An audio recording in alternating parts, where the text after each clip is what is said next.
Welcome back to Pratik Academy. We are discussing a chapter classification of elements. In earlier video, we have discussed two major events regarding classification of elements, that is Doberanner's triad and Newland's octave. Okay. In this video, we will discuss next event in regarding classification of elements, that is Mendeleev's periodic table. This table is given by Russian scientist Mendeleev. At that time, only 63 elements are known to science.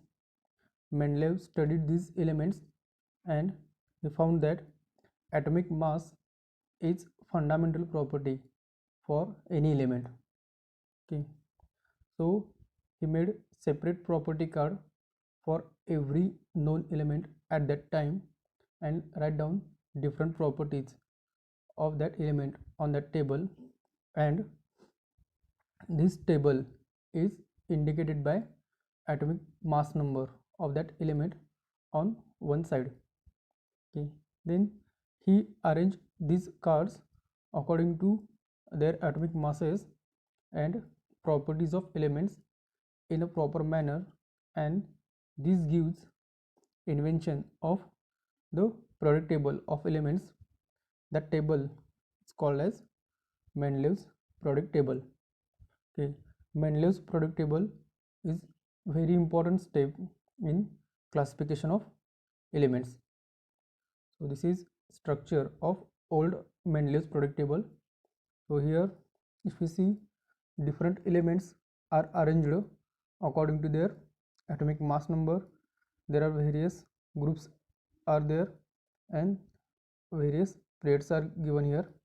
Okay, so what are the properties of this table we will discuss. So important point regarding construction of this Mendeleev's periodic table. So here the vertical columns in Mendeleev's periodic table are called as groups, and horizontal columns are called as periods. Okay, as we seen in table, elements are arranged with increasing order of atomic masses. Okay, and some properties of elements are also considered while arranging these elements. These properties are physical properties, which are melting point, boiling point, densities of elements and their hydrides and oxides, as well as we consider some chemical properties, that is molecular formulas of hydrides and oxides of that elements. These two types of properties are considered while arranging elements in that table. He found that the elements with similar physical and chemical properties are repeating after some definite interval. So he uses periodic law. This law states that properties of elements are periodic functions. That means they are repeating periodic functions of their atomic masses. This is Mendeleev's periodic law.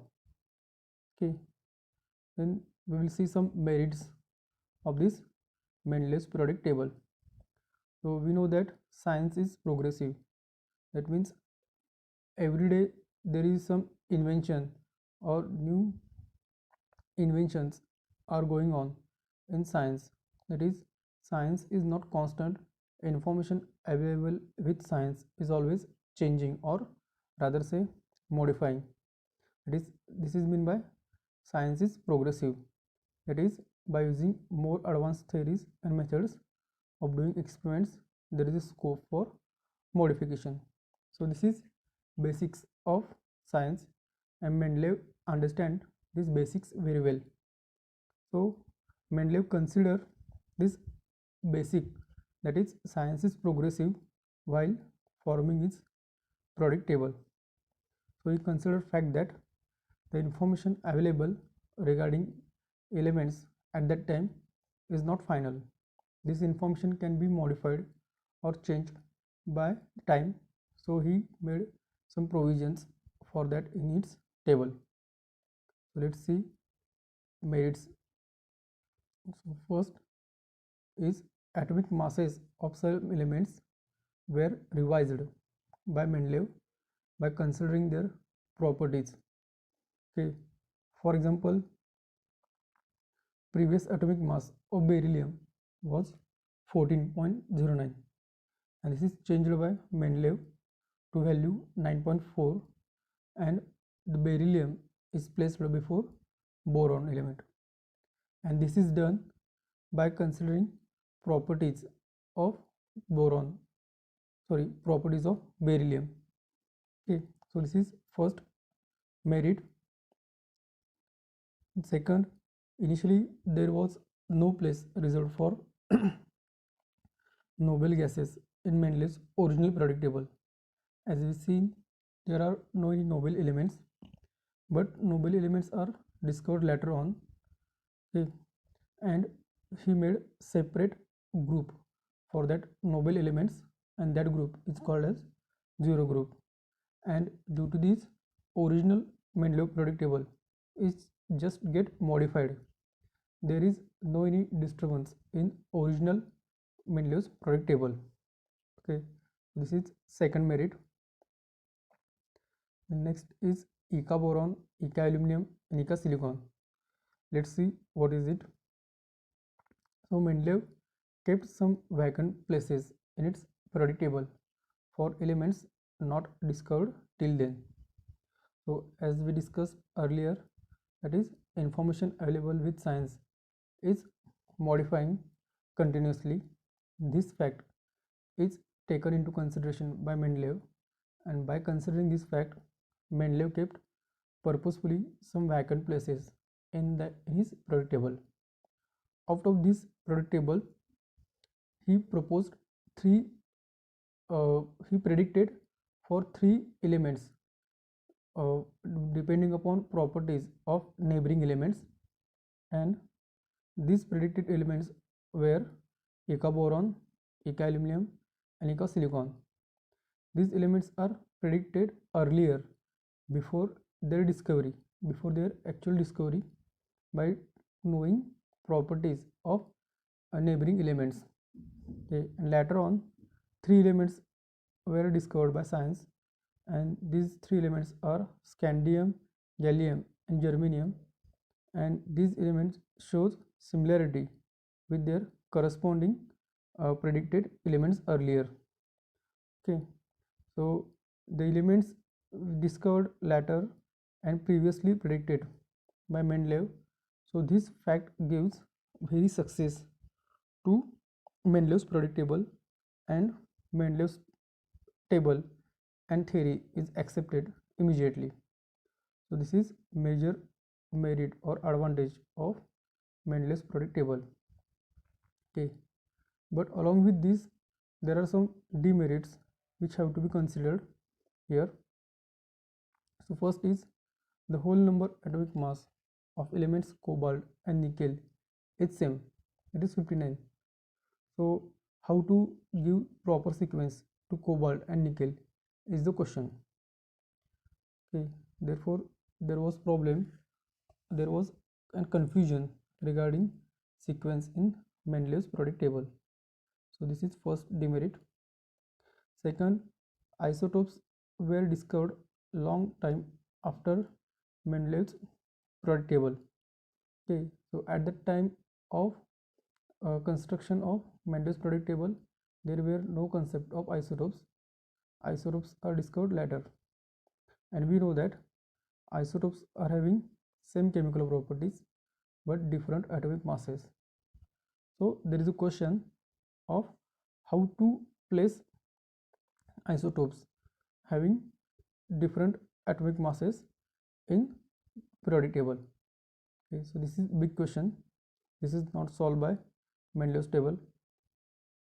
Okay, then when elements are arranged in increasing order of atomic masses, it is found that rise of atomic mass does not appear, it does appear to be non-uniform. So this rise of atomic mass between two neighboring elements is not constant.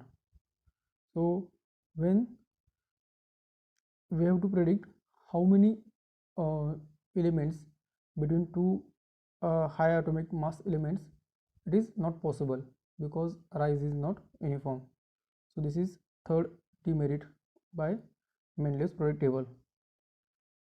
Then another demerit is if you compare molecular formulas of compounds of elements from first and seventh group elements with that of hydrogen, we cannot decide whether correct position of hydrogen in alkali group or in halogen group. Okay, let's take example. If you compare molecular formulas of hydrochloride and sodium chloride, then both are having HCl and NaCl, that is commonly XCl. And if we compare formula of H2O and Na2O, then it is commonly can be called as X2O. So by comparing these two elements, we can say that hydrogen is showing similar uh, property with that of sodium. So we can say this is belongs to one group or group 1. But if you consider this second option here, CH4, that is methane, and CF4, that is tetrafluorocarbon, both are having same chemical formula CX4. But here fluorine, that is here hydrogen and fluorine showing same chemical properties. So we can say hydrogen is here in 7 group. So there is confusion whether to place hydrogen in first group or 7 group. So this is major disadvantage in this Mendeleev's product table. Okay, so in this way we have discussed Mendeleev's product table, its structure, merits and demerits. In next video we will discuss modern product table. So if you like this video, please share this video with your friends and subscribe our channel.